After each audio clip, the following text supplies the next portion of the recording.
चल क्लास ले रही हूँ।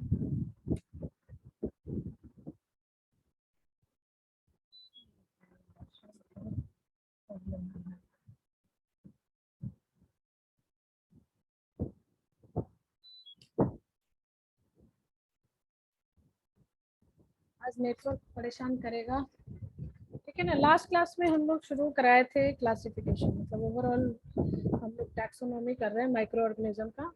और टैक्सोनॉमी में तीनों ग्रुप आता है, मतलब तीनों पार्ट आता है, that is identification, classification and nomenclature. Means किसी भी ऑर्गेनिज्म को पहले तुम्हें आइडेंटिफाई करना है, आइडेंटिफाई करने के बाद उनको एक कॉमन कैरेक्टरिस्टिक के आधार पर, उनकी पर्टिकुलर कैरेक्टरिस्टिक के आधार पर उसको अरेंज करना है, और अरेंज करने के बाद उनका नोमेनक्लेचर करना है। नोमेनक्लेचर करने का मतलब कि उसका एक जेनेरिक और एक स्पीशीज नेम देना है। ये हम लास्ट क्लास में सारा कुछ डिस्कस कर चुके थे कि जो टैक्सोनॉमी है, this is the science of organizing, classifying and naming living things. And इसमें जो कंट्रीब्यूटरी जो रिमार्क है, कंट्रीब्यूटरी जो डिस्कवरी है, वो लुवेनहुक का आता है, कार्ल वॉन लुवेनहुक का आता है। और इन्होंने बाइनोमियल सिस्टम ऑफ नोमेनक्लेचर को इंट्रोड्यूस किया था।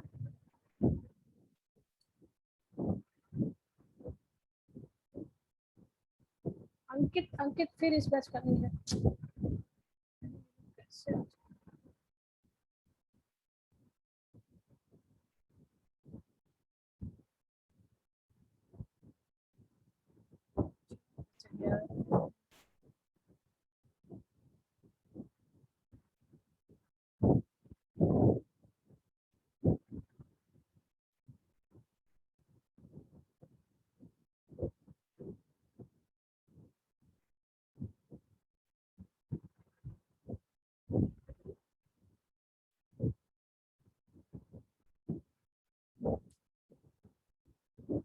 आमिर आयुब इसी बैच का है। Yes ma'am. अंकित अंकित तो नहीं है मेरे ख्याल से। अंकित तुम इस बैच के नहीं हो ना, 2019 बैच का क्लास नहीं चल रहा है, ये 2020 का है, ठीक है। तो तुम जाओ, अभी गलती से चला गया होगा लिंक, अब हम किसी को नहीं अलाउ कर रहे हैं, ठीक है ना। सो जो कार्ल वॉन लीनियस, नॉट लुवेनहुक, लुवेनहुक शायद पहले हम बोले, डिस्टर्बेंस है ज्वाइन और इसमें चक्कर में। जो जो लीनियस थे, उन्होंने बाइनोमियल सिस्टम ऑफ नोमेनक्लेचर को इंट्रोड्यूस किया था, और उसमें उन्होंने ऑर्गेनिज्म को उनके कैरेक्टर के आधार पे हर ऑर्गेनिज्म का 2 नाम दिया था, और इसीलिए उस सिस्टम को बाइनोमियल क्लासिफिकेशन कहा जाता है। और उन्होंने बोला कि हर ऑर्गेनिज्म को हम एक क्लासिफिकेशन सिस्टम के अंदर रख सकते हैं, हर किसी को हम एक ग्रुप असाइन कर सकते हैं, उनका फैमिली, उनका स्पीशीज वगैरह हम आइडेंटिफाई कर सकते हैं।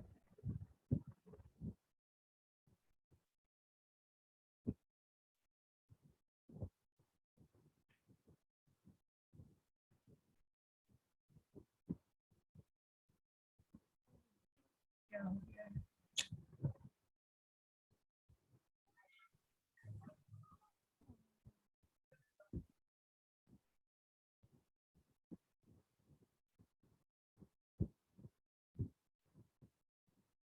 आज तुम लोगों को कहीं और भी दिक्कत हो रहा था क्या? No ma'am. क्लास में प्रॉब्लम आ रहा है, एकदम नेटवर्क एकदम।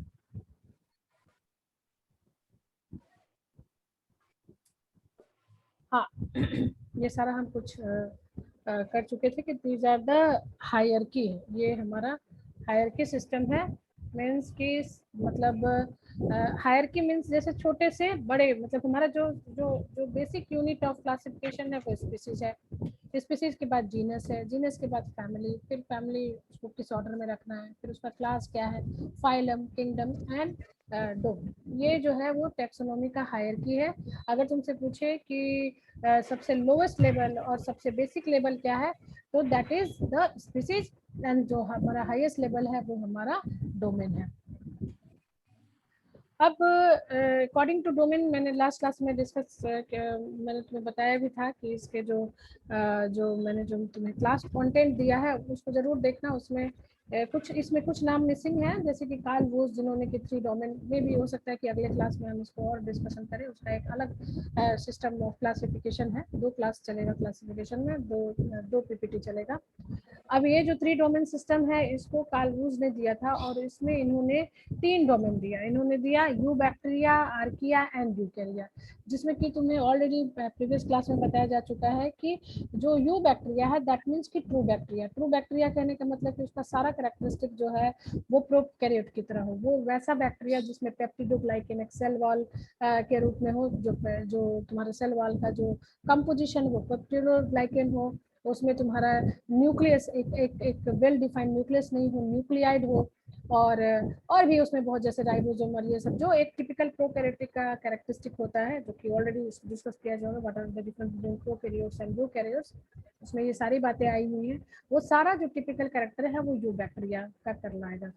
और यूकैरिया, यू एवरीबॉडी नो, मतलब यूकैरिया मीन्स कि जिसमें कि ट्रू न्यूक्लियस हो, जिसमें कि वेल डेवलप्ड न्यूक्लियस हो, जिसमें कि ऑर्गेनेल्स हो, ऑर्गेनेल्स इन द सेंस कि जो ऑर्गेनेल्स हैं उसके वेल डिफाइंड हो, डबल मेम्ब्रेनस हो, तो वैसा को हम लोग यूकैरिया कहते हैं।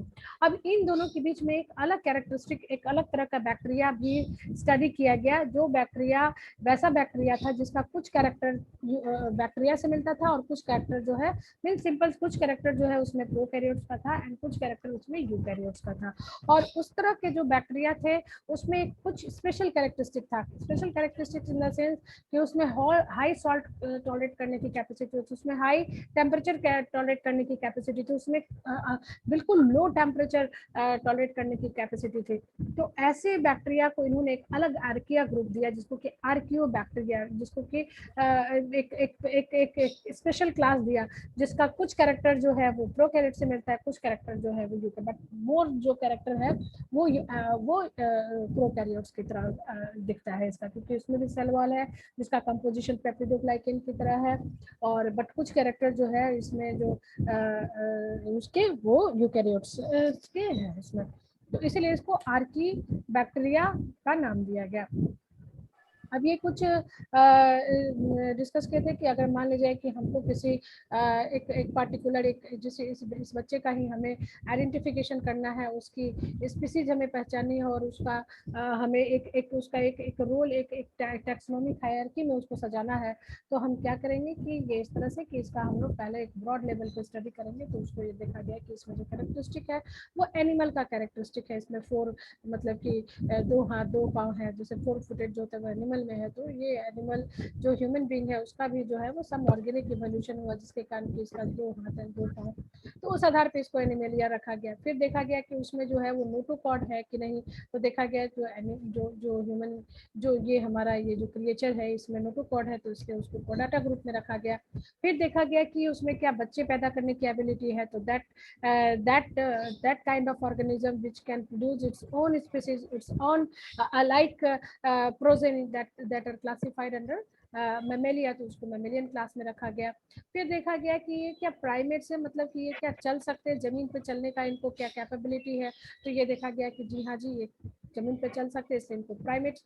और ये जब स्टडी किया गया तो ये पाया गया कि ये हमारे प्राइमेट से ही जो मतलब कि लेम्यूर जो लंगूर है उसी से, या चिंपैंजी इसको कह ले, जो चिंपैंजी जो सारे जो प्राइमेट ग्रुप में चिंपैंजी लंगूर बंदर वगैरह आते हैं, तो ये देखा गया कि ये जो है वो चिंपैंजी से काफ़ी क्लोज इनका कनेक्शन है।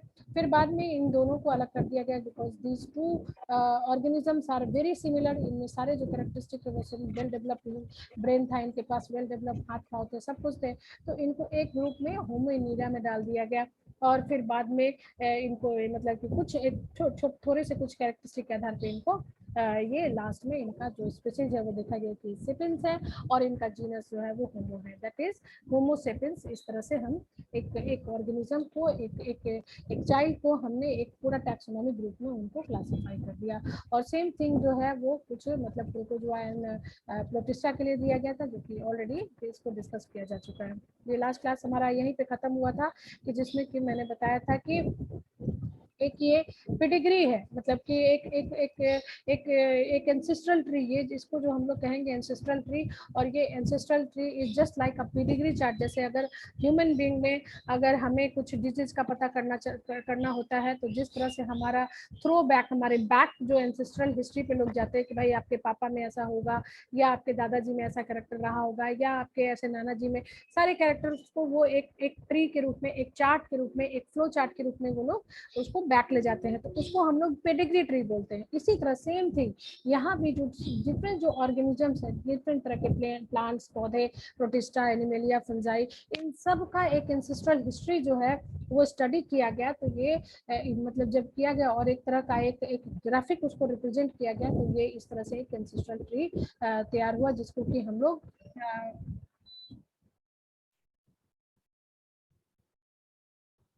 अब हम किसी को एंट्री नहीं करने जाने वाले। आज ऑलरेडी नेट स्लो है और इसके बाद बार बार बहुत प्रॉब्लम आने वाला है।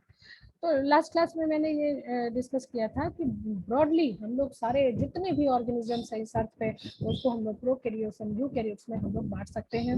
और इसमें जो प्रोकैरियोट्स एंड यूकैरियोट्स में फर्दर जो है वो तुमने देखा होगा कि बैक्टीरिया एंड यूकैरिया है। और इन मतलब कि बैक्टीरिया एंड आर्किया आर्किया का एडवांस कैरेक्टर जो है वो यूकैरिया में आता है। और ये जो यूकैरिया फर्दर जो है, ये उसका जब स्टडी किया गया तो ये पाया गया कि ये यूकैरिया भी अगेन बैक्टीरिया एंड आर्कीबैक्टीरिया से इसका डेवलपमेंट है। जब तुम लोग आगे कुछ स्टडी करोगे तो उसमें तुम देखोगे इंडो सिम्बायोंट थ्योरी। इंडो सिम्बायोंट थ्योरी में ये बताया गया है कि कैसे जो है वो बैक्टीरिया का, मतलब बैक्टीरिया जो है एक बैक्टीरिया में कुछ दूसरा बैक्टीरिया जो है वो मर्ज कर गया, और मर्ज करने के बाद उसमें मतलब कि सारे उसके सेल्स खत्म हो गए, तो उसी से माइटोकॉन्ड्रिया इवॉल्व हुआ। कैसे एक बैक्टीरिया जो है वो कैसे मतलब दूसरे बैक्टीरिया को इनगल्फ कर लिया और उसमें कुछ फोटोसिंथेटिक एबिलिटी डेवलप कर गई, तो उससे जो है वो क्लोरोप्लास्ट डेवलप किया। ये जो दो जो थिंग्स है, क्लोरोप्लास्ट एंड माइटोकॉन्ड्रिया, उसमें उसमें जो मैक्सिमम जो मतलब मैक्सिमम क्या जो उसका डीएनए का कॉम्पोजिशन है या उसका डीएनए का जो स्ट्रक्चर है, वो बैक्टीरिया के न्यूक्लियोइड से मिलता है। दैट मीन्स कि जो माइटोकॉन्ड्रिया है एंड जो क्लोरोप्लास्ट है, उसमें भी सर्कुलर डीएनए है as similar as bacteria. Bacteria में हमें पता है कि जो क्रोमोसोम होता है वो सर्कुलर होता है, तो उसी तरह से माइटोकॉन्ड्रिया का जो क्रोमोसोम होता है वो सर्कुलर होता है,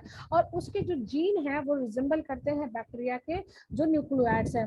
तो इसलिए ये पाया गया, ये माना गया कि इसको एक थ्योरी से उसको कोरिलेट किया गया कि दैट इज इंडो सिम्बायोंट थ्योरी, यानी जो दो बैक्टीरिया है वो एक दूसरे में सिम्बायोसिस के रूप में, एक सिम्बायोंट के रूप में रहते होंगे, जैसे कि माइटोकॉन्ड्रिया डेवलप किया। और उस माइटोकॉन्ड्रिया के पास अपना एक डीएनए है, उसमें अपना एक सेमी ऑटोनोमस, उसमें अपना रेप्लिकेशन करने की एबिलिटी है, बहुत सारी चीजों के लिए डीएनए पे डिपेंड नहीं करता है। इसी तरह क्लोरोप्लास्ट में भी देखा गया कि उसमें सर्कुलर डीएनए पाया जाता है, और उसका भी जो ओरिजिन दिया गया, उसका भी जो थ्योरी दिया गया कि कहाँ से ये सर्कुलर डीएनए आया, तो उसका भी इंडो सिम्बायोंट थ्योरी से उसको एक्सप्लेन किया गया। तो ये सारी बातें ये बताता है कि जो यूकैरिया है उसका भी डेवलपमेंट जो है वो बैक्टीरिया से हुआ है, और फिर ये जो यूकैरिया इसमें फर्दर जो है इवोल्यूशन होता चला गया, और डिफरेंट डिफरेंट ग्रुप के ऑर्गेनिजम्स जो है वो डिफ्रेंशिएट होते गए। सो ये तुम्हारा जो एक पेडिग्री चार्ट, ये तुम्हारा जो एक एंसेस्ट्रल हिस्ट्री और एक एंसेस्ट्रल ट्री जो है वो यही बताता है कि हर ऑर्गेनिज्म जो है वो जितना भी हमारे अर्थ पे, चाहे वो तुम्हारा प्रोटिस्टा हो, यानी कि इसमें प्रोटोजोआ हो, या एनिमेलिया हो, या फंजाई हो, या प्लांट्स हो, ये सारे जो है एक कॉमन हिस्ट्री है उनका, एक कॉमन उनका प्रोजिनेटर है, वहीं से ओरिजिनेट किए हैं, और ये फिर फर्दर जो ये प्रोजेनेटर है वो अगेन मतलब किसी प्रोकैरियोट से ही उनका ओरिजिन है। सो इस तरह से एक थ्योरी दिया गया कि लाइफ जो है वो हमारा लगभग 4 से 4.5 बिलियन ईयर एगो जो है, इसका मतलब एक छोटे से सेल के रूप में इवॉल्व किया, और छोटे से सेल में इवॉल्व करने के बाद उसमें डिफरेंशिएशन होता चला गया, और उससे हमारा यूकैरिया का जन्म हुआ। और ये जो फर्स्ट यूकैरिया है उसका जो ओरिजिन है वो 2 बिलियन ईयर एगो पहले हुआ है। अब जो शुरू के जो थ्योरी थे, शुरू के थ्योरी में मतलब कि कई तरह के थ्योरी दिए गए, कई तरह का इसको क्लासिफिकेशन लोकेशन और इसके ओरिजिन पे दिया गया है। तो एक दिया गया तुम्हारा 3 डोमेन सिस्टम। 3 डोमेन सिस्टम में सिंपली है कि हम सारी चीज़ों को, जितने भी ऑर्गेनिजम्स है उसको हम लोग आर्किया, बैक्टीरिया एंड यूकेरिया में बांट सकते हैं। इसी तरह तुम्हारा जो यूकेरिया है उसको 5 किंगडम क्लासिफिकेशन से हम उसको मतलब कि उसको हम एक्सप्लेन कर सकते हैं कि पहला जो हमारा किंगडम होगा वो मोनेरियन होगा। मोनेरियन इन द सेंस कि जिसमें सारे प्रोकैरियोटिक सेल्स आएंगे। उसके बाद जो सेकंड हमारा किंगडम होगा Protista, then Fungi, then Plantae and Animalia. ये 5 किंगडम क्लासिफिकेशन है जो कि बिटेकर ने दिया था, जो कि मेरे नोट्स में है। तुम्हारे जो कोर्स कंटेंट है उसमें सारी ये बातें दी हुई है।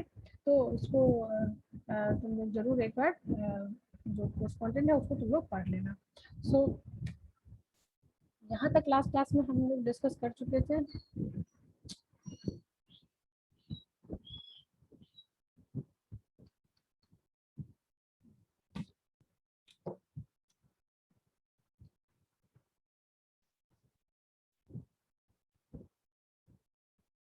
पेशेंस आज बहुत, क्या मेरा ये भी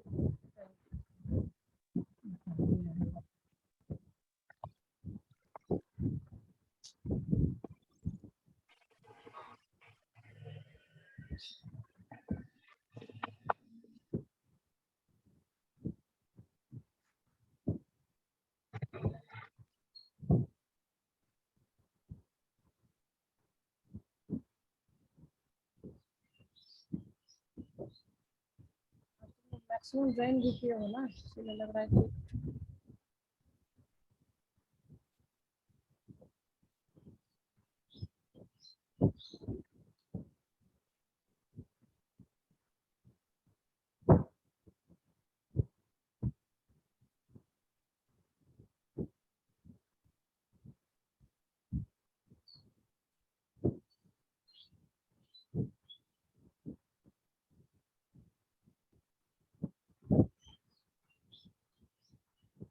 so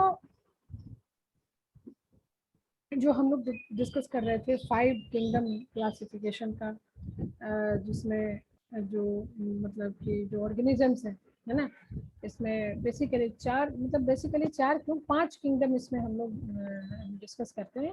that is protista. Protista में सारे जो है वो मतलब यूकैरियोट्स आते हैं। और ये जो है ये यूकैरियोटिक यानी यूकैरिया के बारे में हम लोग जो थर्ड डोमेन है उसके बारे में हम लोग फर्दर एक्सप्लेन कर रहे हैं कि जो फर्दर जो हमारा थर्ड डोमेन है उसमें हमें 4-5 तरह के किंगडम मिलते हैं। और जैसे कि प्रोटिस्टा जिसमें कि सारे प्रोटोजोन्स आते हैं, राइट। जो फंजाई होता है उसमें फंजाई आता है, प्लेंटी में प्लांट्स आता है, एनिमेलिया में एल्गी, एनिमेलिया में एनिमल्स आता है, एंड एल्गी इसको मतलब कि एक एल्गी का भी अलग मतलब कि ग्रुप दिया गया।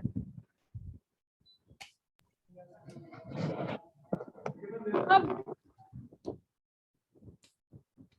जो ऑर्गेनिज्म का नाम था या जो भी micro organism, not only micro organism, जितने भी ऑर्गेनिज्म हैं इस अर्थ पे उनका नामांकन अगर हमने उसको एक जीनस और स्पीसीज में आइडेंटिफाई कर दिया तो हम हर किसी को होमो सेपियंस सेपियंस नहीं कर सकते। ठीक है, ह्यूमन को देखा गया कि ह्यूमन में ये कैरेक्टर है, तो उसके आधार पे उसका एक जीनस और एक फैमिली, एक स्पीसीज उसको आइडेंटिफाई कर दिया गया कि हम लोग एक मतलब कि होमो सेपियंस सेपियंस है, हम लोग एक ह्यूमन बीइंग है। बट मतलब कि एक कॉमन नाम देने के लिए, जैसे एक जगह पे जैसे सारी दुनिया में जो हमारा नाम है, हमारा जो जीनस एंड स्पीसीज है वो होमो सेपियंस ही है। इस चीज को किसने इंट्रोड्यूस किया था? इस चीज को इंट्रोड्यूस किया था कार्ल लिनियस ने। और उन्होंने कहा था कि हर जितना भी ऑर्गेनिज्म है उनको हम बाइनोमियल नोमेनक्लेचर उनको दे सकते हैं, उनका हम लोग 2 साइंटिफिक नेम दे सकते हैं। जैसे कि यहाँ पे माइक्रोब्स की बात कर रहे हैं कि जो जीनस होगा, जीनस जो होगा वो ऑलवेज ही कैपिटलाइज हो गया, जीनस जो हमको लिखना होगा वो ऑलवेज ही कैपिटलाइज लिखना होगा, एंड जो स्पीसीज है वो हमारा लोअर केस होगा। और अगर हम उसको कंप्यूटर में टाइप कर रहे हैं, अगर हम उसको कंप्यूटराइज में लिख रहे हैं तो उसको हम लोग इटैलिजाइज कर देंगे, मतलब कि उसको इटालियन हम लोग वहाँ पे मार्क कर देंगे, उसको सिलेक्ट करके वहाँ पे हम लोग उसको इटालियन में लिख देंगे। लेकिन अगर हम लोग मान लीजिए उसको पेन और पेंसिल से उसको लिख रहे हैं तो दैट शुड बी अंडरलाइन। तो कभी भी जब तुम लोगों को क्वेश्चन दिया जाता है और किसी माइक्रो ऑर्गेनिज्म का नाम तुम लोगों को लिखने के लिए दिया जाता है तो उसके नीचे हमेशा ही अंडरलाइन करना है। से फॉर एग्जांपल अगर तुम लैक्टोबैसिलस लिख रहे हो, लैक्टोबैसिलस लैक्टी लिख रहे हो से फॉर एग्जांपल, तो जो लैक्टोबैसिलस का एल होगा दैट विल बी कैपिटल। जो लैक्टोबैसिलस होगा वो एल से शुरू होगा तुम्हारे कॉपी में, एंड अगर हमने उसको लैक्टोबैसिलस लैक्टी अगर लिख दिया तो जो लैक्टी होगा उसका जो एल होगा स्मॉल होगा। लेकिन तुम लोग कॉपी में उसको इटैलिसाइज नहीं कर सकते हो तो क्या करोगे, उसको अंडरलाइन करोगे। तो जब भी माइक्रोबायोलॉजी का या कोई भी अगर बॉटनी का, अगर बॉटनी तो है नहीं तुम लोगों को, लेकिन जो इसमें तो तुम डेयरी में सिर्फ माइक्रो ऑर्गेनिज्म को ही स्टडी करोगे, तो जब भी कहीं भी चाहे वो तुम डेयरी टेक्नोलॉजी की क्लास में किसी माइक्रो ऑर्गेनिज्म के बारे में लिख रहे हो तो वहां पे ऑलवेज ही तुमको अंडरलाइन करना पड़ेगा अलग अलग, यानी 2 अंडरलाइन तुम्हें करना पड़ेगा, ऐसे एंड ऐसे। अगर तुम नहीं करोगे तो तुम्हारे हाफ मार्क्स डिडक्ट हो जाएंगे, क्योंकि अब तुम लोग बीटेक में आ गए हो और बीटेक में ये बातें अब तुम्हें दिमाग में होनी चाहिए कि हर नॉर्म को हम लोगों को फॉलो करना है। तो इसीलिए जब भी तुम लोग कॉपी में लिखो और जब तुम टाइप मटेरियल कहीं किसी को देते हो और वहां पे तुम्हें टाइप करना है तो कभी नहीं भूलना है कि तुम्हें जो जीनस एंड स्पीशीज है उसको हमें इटैलिक में करना है। ना अब ये कहता है कि कैसे जो है वो जो ये जो तुम्हारा फर्दर जो एक बड़ा जो एंसेस्ट्रल ट्री दिखाया उसको कैसे मतलब ये होता गया कि भाई शुरू में एक ही सेल था और उस सेल से हमारा 3 तरह का सेल बना, एक प्रोकैरियोट में गया, एक आर्किया में गया एंड ये यूकैरिया में गया। फिर यूकैरिया जो है वो अगेन जो होगा वो मतलब कि कहाँ तो एकदम स्मॉल छोटे छोटे जो मतलब प्लांट्स थे, उस प्लांट से फिर बड़े प्लांट्स बने, फिर बड़े प्लांट से बनने के बाद एनिमल की भी बात करो तो एनिमल का जो शुरू का जो इवोल्यूशनरी हिस्ट्री होता है तो जो बच्चे का एक ग्रोथ होता है, जो मदर वूम के अंदर जो एक बच्चे का ग्रेजुअल जो ग्रोथ दिखाता है, उन सब चीजों को स्टडी करके देखा गया कि हमारे अंदर जो सारी जो जो जो डेवलपमेंटल हिस्ट्री है वो वही है जैसा एक फ्रॉग के अंदर होता है, एक एक एक चूहे के अंदर होता है। तो ये सारे जो है यही दिखाता है कि हम लोगों में इवोल्यूशन होता गया, यानी कि चेंजेस जो है वो होता चला गया।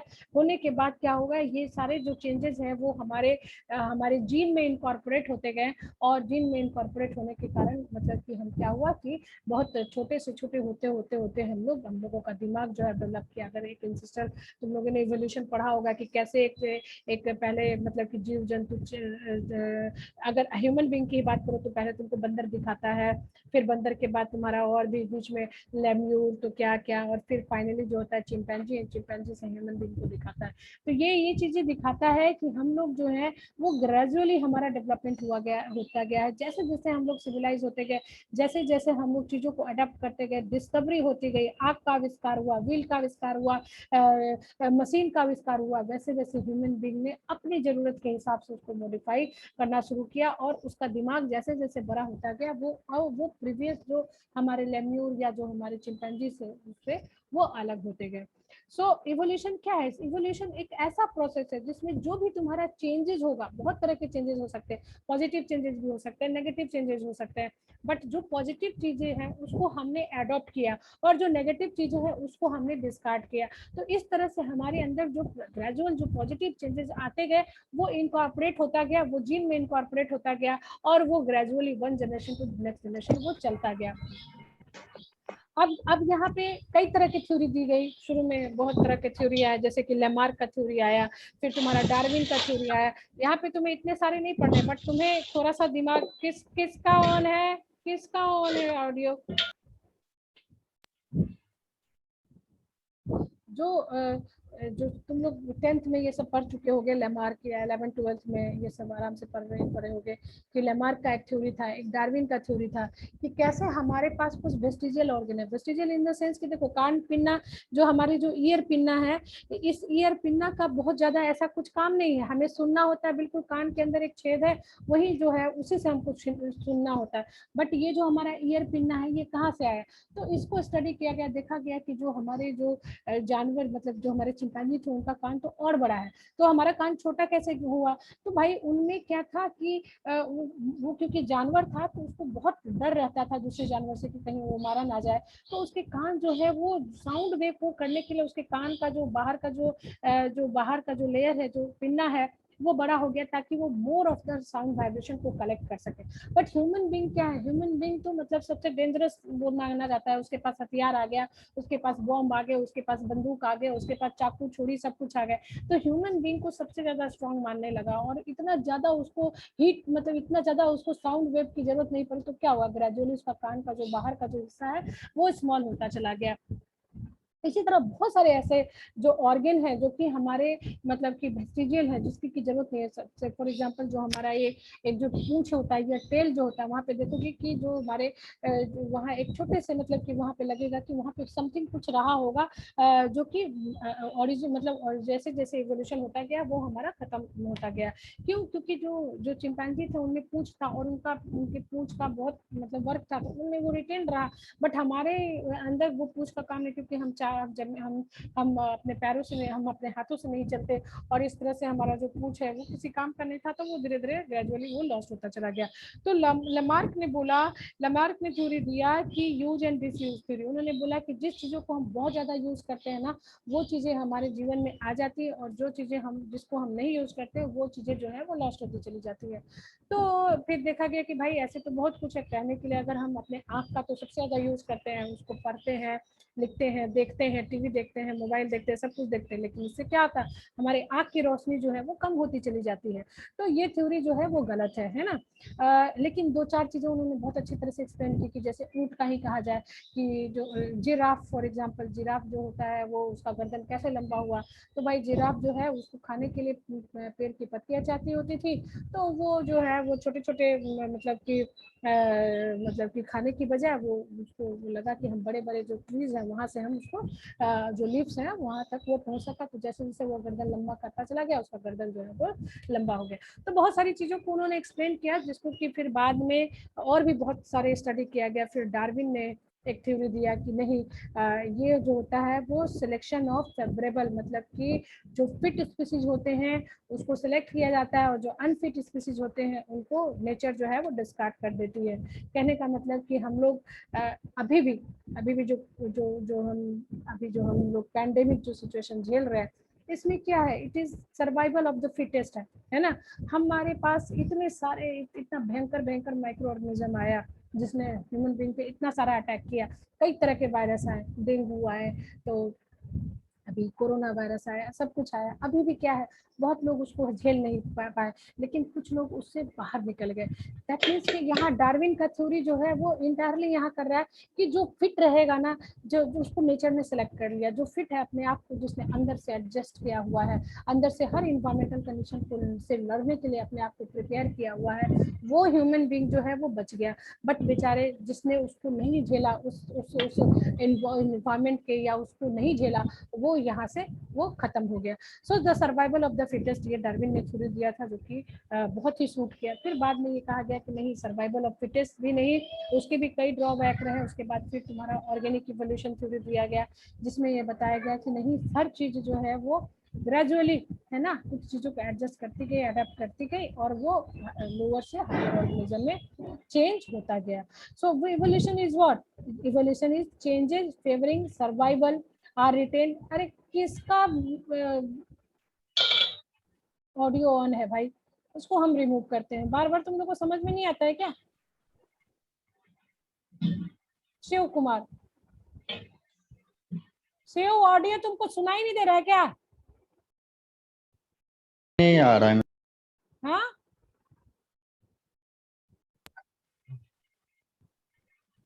बोलो, क्या बोल रहे थे? एक मिनट में। देखो हम तुमको अनम्यूट कर दे रहे हैं, अनम्यूट कर दे रहे हैं।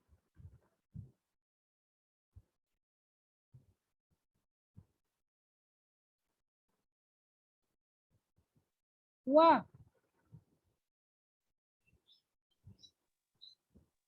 सो इवोल्यूशन इज, एक ही चीज इसने दिया कि living thing changes gradually over millions of years, changes favouring survival are retain and less beneficial changes are lost. ठीक है, वैसे चेंजेस जो सर्वाइवल के लिए जरूरी थे वो रह गए, और जो लेस फेवरेबल जो चेंजेस थे वो हमारे इन्वायरमेंट से नष्ट होता चला गया। All new species originated from pre existing species, जो भी है मतलब लाइफ बिगेट्स लाइफ, ओमनी सेलुलाइज ये भी तुमने पढ़ा होगा कि ऑलरेडी अगर कुछ है उसी से कहीं कोई मतलब इसमें जो शुरू में बोला गया कि भगवान है, भगवान उस चीज को बनाया, हमारा जो उत्पत्ति है वो भगवान ने बनाया। एडम एंड ईव इनिशियली कोई आए थे और उन्हीं से हमारी जो है वो उत्पत्ति हुई। हाँ, एडम एंड ईव सही है, वहां भी एक बता रहा है कि एक आदमी है, उसी से फिर आदमी का जन्म हुआ। तो ये स्पॉन्टेनियसली नहीं हुआ, ये जो है वो नॉन स्पॉन्टेनियसली हुआ। इसमें ऑर्गेनिक इवोल्यूशन है कि केमिकल जो है वो हमारे अंदर जो सारे जो है वो ऑब्वियसली केमिकल चाहिए हमारे अंदर। तो ये सारे जो तुम्हारे अंदर जो प्रक्रियाएं चल रही हैं, रेस्पिरेशन एंड ये सारे जो हम लोग हार्ट बीट एंड समथिंग, ये सारे जो है this all are the chemical लोचा, एंड ये सारे जो है वो केमिकल थिंग्स हैं। और मतलब यहाँ पे जो स्पॉन्टेनियस का यहाँ पे एवोल्यूशन की बात करें तो एवोल्यूशन में भगवान के जो जो जो ओरिजिन की बात करें कि हम लोग सारे भगवान ने बना बना के भेजा है, ऊपर ऐसे मिट्टी से किया होगा, ठप्पा मारा होगा, भेज दिया होगा। दीज ऑल थ्योरीज आर गलत, सारे जो थ्योरीज हैं वो रॉन्ग है ना।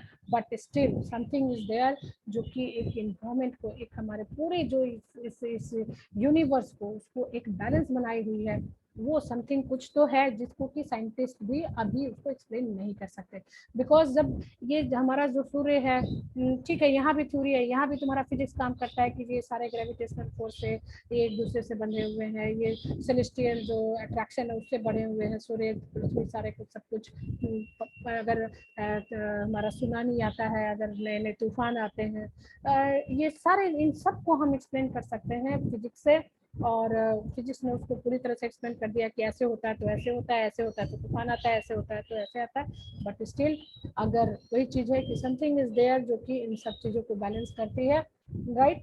बट जो ऑर्गेनिज्म का इवोल्यूशन है वो ऑब्वियसली कुछ एक स्पीसीज का जन्म हो गया होगा, उसी से जो है वो नए स्पीसीज का जन्म हुआ। एंड जो क्लोजली रिलेटेड ऑर्गेनिज्म है उसमें कुछ सिमिलर फीचर्स होंगे, जैसे हमारे चिंपैंजी के बीच में बहुत सारे सिमिलर फीचर, उसका ब्रेन बड़ा होता है, हमारा भी ब्रेन बड़ा होता है, उसके भी हाथ होते हैं, वो पाँव पे चल सकता है, हम भी पाँव पे चल सकते हैं, उसके हाथ होते हैं, हमारा भी हाथ जो है वो, उसके 5 उंगलियां होती है, हमारे भी 5 उंगलियां होती है।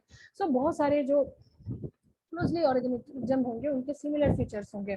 इवोल्यूशन जो होगा usually progress towards greater complexity, जैसे जैसे मतलब इवोल्यूशन जो होगा वो ऑलवेज जो होगा प्रोग्रेस होगा वो ग्रेटर कॉम्प्लेक्सिटी, जैसे जैसे इवोल्यूशन होगा वैसे वैसे कॉम्प्लेक्सिटी जो होगी वो बढ़ती चली जाएगी। सो अगर इवोल्यूशन पे तुम्हें लिखने के लिए 2-4 लाइन आए तो इतना जरूर लिखना कि these are the changes favouring survival.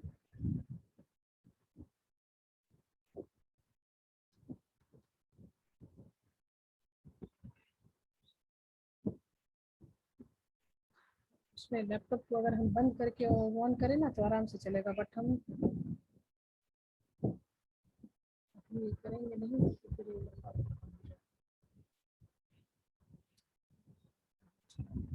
अच्छा नहीं, ठीक है। क्लासिफिकेशन सिस्टम में प्रोकैरियोट्स।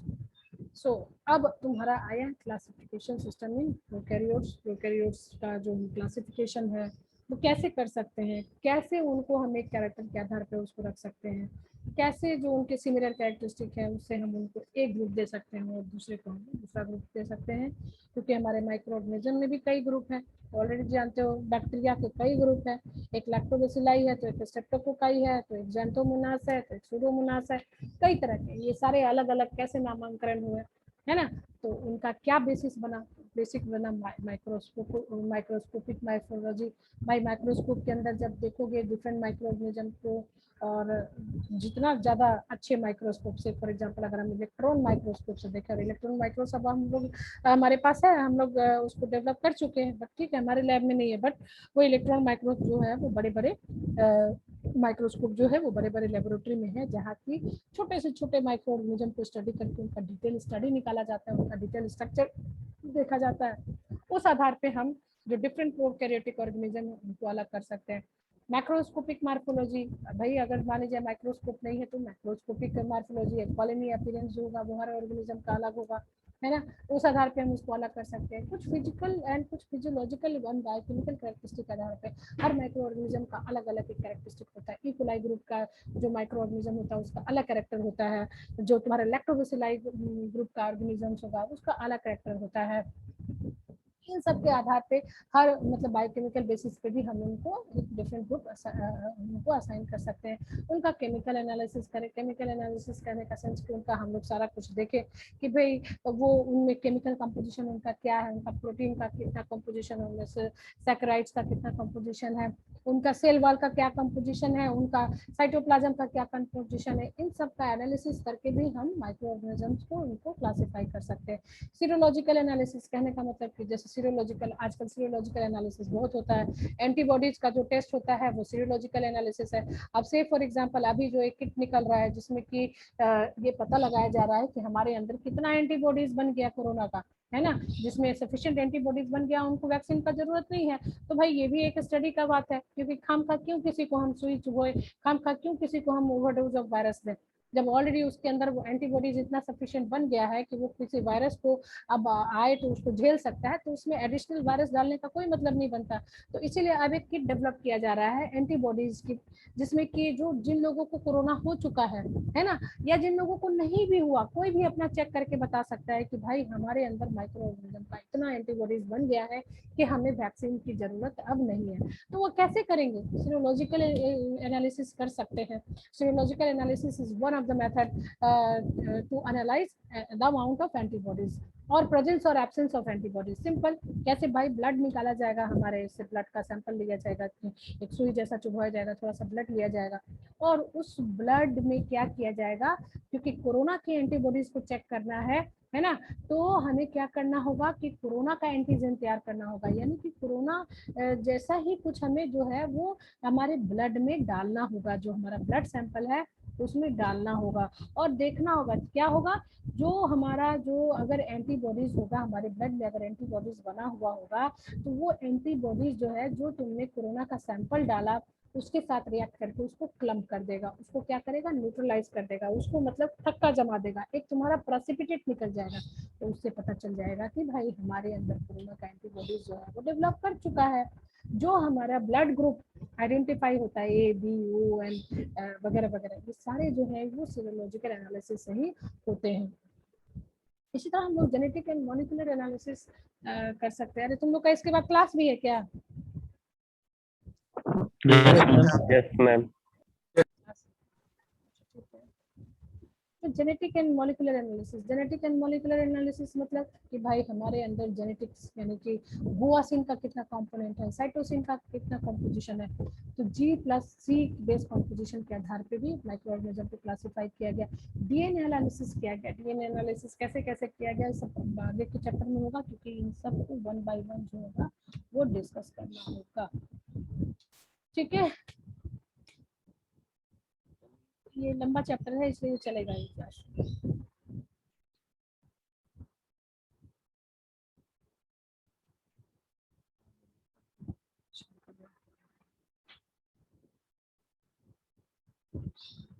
चलो तो अब इसको हम कल फिर डिस्कस करेंगे। ओके, समझ में सबको आ रहा है ना? Yes, ma'am. बहुत सिंपल से समझा रहे हैं और बहुत अच्छे से समझा रहे हैं, उससे और थोड़ा सा अपना वो